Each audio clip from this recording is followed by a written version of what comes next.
जय श्री राम दोस्तों, मैं आपका होस्ट विक्रम सिंह स्वागत करता हूं मेरे इस चैनल आप बीती दास्तान में।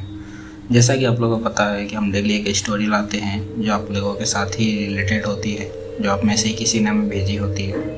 ये स्टोरी जो है अब आप में से किसी एक की वो ज़िंदगी की किसी की गलती किसी की बनती है और आप लोगों को प्रेरित करती है।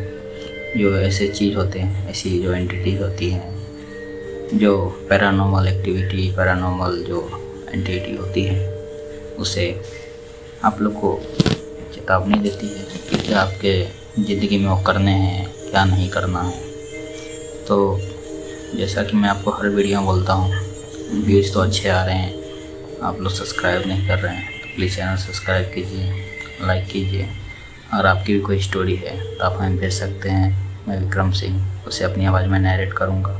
मैं हर वीडियो के नीचे अपना ईमेल आईडी मेंशन करूँगा, उस पर आप हमें बोल के लिख के भेज सकते हैं।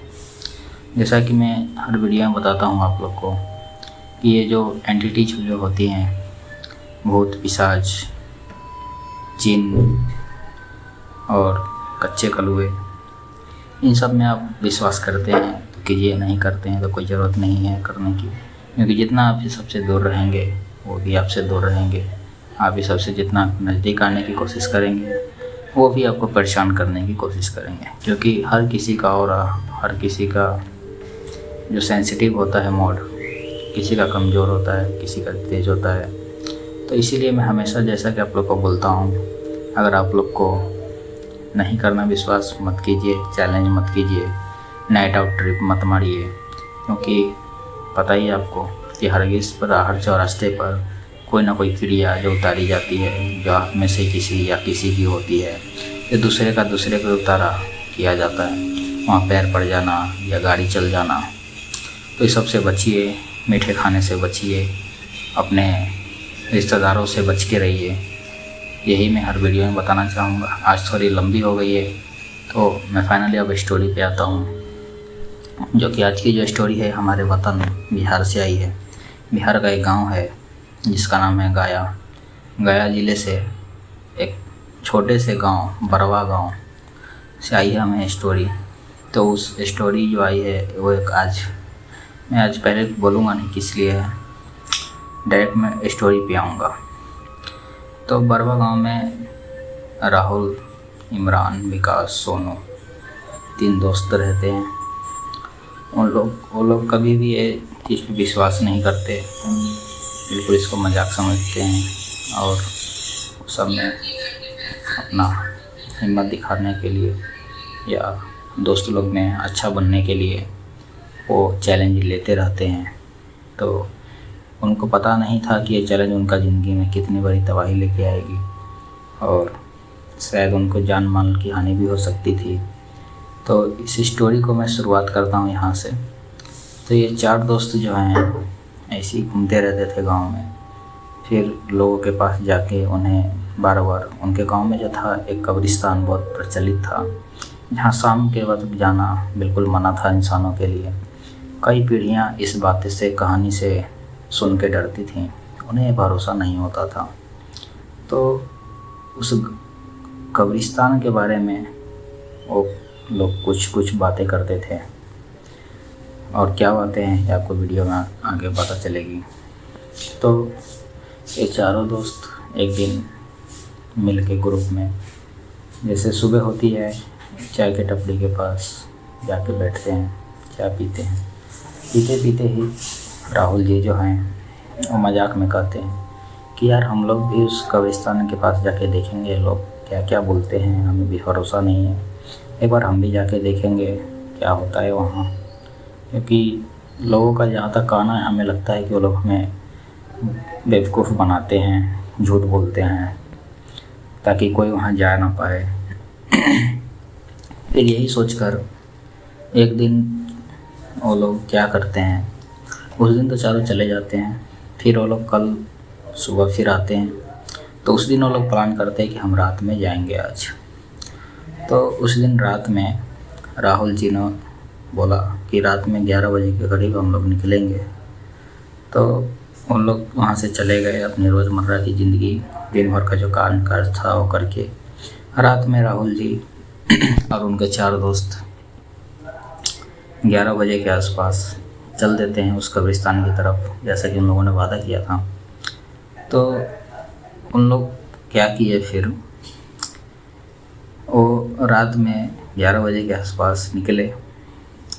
वहाँ अंधेरा था चारों तरफ, रोड के पास जो लाइटें होती हैं, गांव में तो फ़िलहाल ऐसी लाइटें नहीं हैं, लेकिन थोड़ी दूर दूर होती हैं, तो उसी की आवाज़ थोड़ी थोड़ी आ रही थी।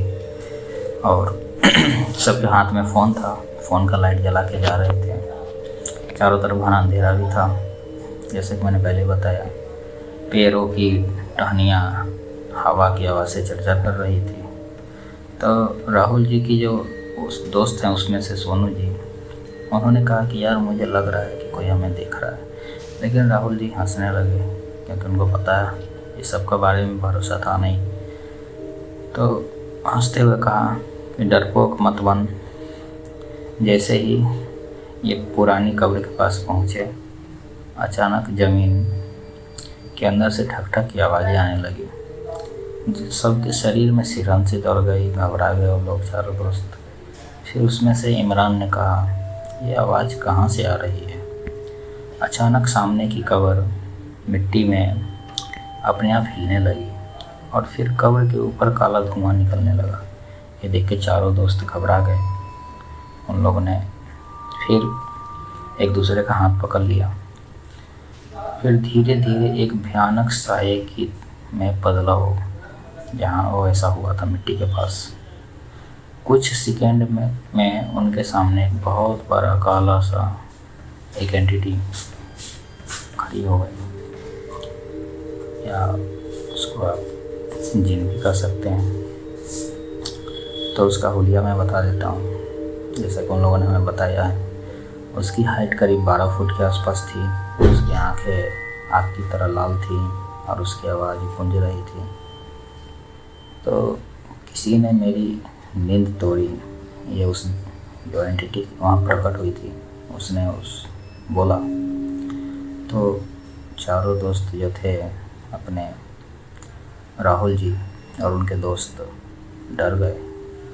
उन्होंने सोचा कि अगर हमने से किसी ने बताया तो आज ये हमें छोड़ेगा नहीं, इससे अच्छा है कि हम भाग लेते हैं यहाँ से। तो वो लोग भागने की कोशिश किए। राहुल जी तो चिल्ला चिल्ला के भागने लगे। फिर चारों भागते हुए एक दूसरे को कहने लगे कि भागो यार, जल्दी भागो यहाँ से, पता नहीं वो क्या है साला, हम लोग को भी छोड़ेगा या आज हमारा, बोलते हैं ना, रिसर्च करने के चक्कर में हमारे रिसर्च बना डालेगा वो। फिर उन्होंने पीछे मुड़ के भी देख रहे, तो वो जो एंटिटी जो थी हवा में उड़ते हुए उनकी तरफ ही आ रही थी। उसके पैर ज़मीन को छू भी नहीं रहे थे। सबसे बात डरावनी ये थी कि सोनू भी पीछे मुड़े और उसने देखा कि जिनकी लंबी काली उंगलियां उसकी तरफ बढ़ रही थी। तो सोनू जी जो थे डर के मारे बेहोश हो गए। बाकी 3 दोस्त बचे, उठकर भागने लगे। जैसे तैसे कब्रिस्तान से कट्टू बाहर पहुँचे और अचानक सब कुछ शांत हो गया और वो जो एंटिटी थी वो गायब हो चुकी थी। अब यहाँ पे वो लोग घर पहुँच गए। अब अगले सुबह की बात आती है यहाँ। तो अगले दिन सबको ये बात पता चल गई कि गांव के मौलाना साहब ने कहा कि वो कब्रिस्तान पुराना है। कई साल पहले वहाँ एक ताकतवर जिन को बांधा गया था और अगर कोई उसे परेशान करता है तो वह दिखाई देता है। तो वो जो दोस्त लोग थे उन्होंने तो सोचा कि अगर हमने उसे मुंह खोला तो हमारी तो घर से भी कुटाई होगी अच्छी, तो इससे अच्छा है कि चुप ही रहते हैं। तो उस घटना के बाद राहुल जी के कई रातों तक बहुत सी डरावनी सपने आए और जिन भी दिखाई देता था उन्हें। तो फिर कभी भी उस जगह पर जाने से पहले राहुल जी ने 100 बार सोचा कि आज के बाद मैं उस रात में जाना ही छोड़ दूँगा। बेशक मेरे को कोई काम दे दे तो भी या कुछ इमरजेंसी रहे तो भी या अपना वो नाम कमाना रहे या दोस्तों लोग के सामने, तो मैं जाऊंगा ही नहीं। वो चारों दोस्तों के साथ वैसा चला कुछ दिन, उसके बाद सब लोग सही हो गए, क्योंकि उन लोग का ऑरा भी जो होता है ना, सबका अलग अलग रहता है। तो उन लोग का ऑरा अच्छा था, उनके साथ कुछ मानहानि तो हुई नहीं। तो मेरा यही कहना है कि आप लोग सब मत कीजिए, विश्वास है तो कीजिए, नहीं है तो कोई ज़रूरी नहीं है। चैलेंज करना आप लोग जब तक बंद नहीं करेंगे, ये हादसे जो हैं आप लोगों के साथ होते रहेंगे, मैं तो यही कहूँगा। तो चैलेंज करना बंद कीजिए, अपनी ज़िंदगी में रहिए कंटिन्यू, आगे कैसे बढ़ना है वो देखिए, माँ बाप से प्यार बना के रखिए, देश में सद्भावना बना के रखिए, एकता बना के रखिए, अपने कुल देवता, इष्ट देवता और ग्राम देवता और आपके जो पितृ होते हैं उनकी पूजा में लीन रहिए, क्योंकि वही लोग जो हैं आपके गलत समय, आपके बिगड़े हुए समय में आपका साथ देंगे। और माँ बाप से प्यार बना के रखिए। और जैसा कि मैं हर वीडियो में बोलता हूँ, इस वीडियो को व्यूज़ अच्छे दीजिए और चैनल को सब्सक्राइब कीजिए। हर वीडियो की तरह मैं इस वीडियो के डिस्क्रिप्शन में और वीडियो के नीचे या आपको एक ईमेल आईडी दिख रही होगी, उस पर आप अपनी स्टोरी हमें लिख के भेज सकते हैं। मैं विक्रम सिंह उसे अपनी आवाज़ में नरेट करूँगा। तो आज तक के लिए यहीं तक। मैं विक्रम सिंह साइनिंग ऑफ।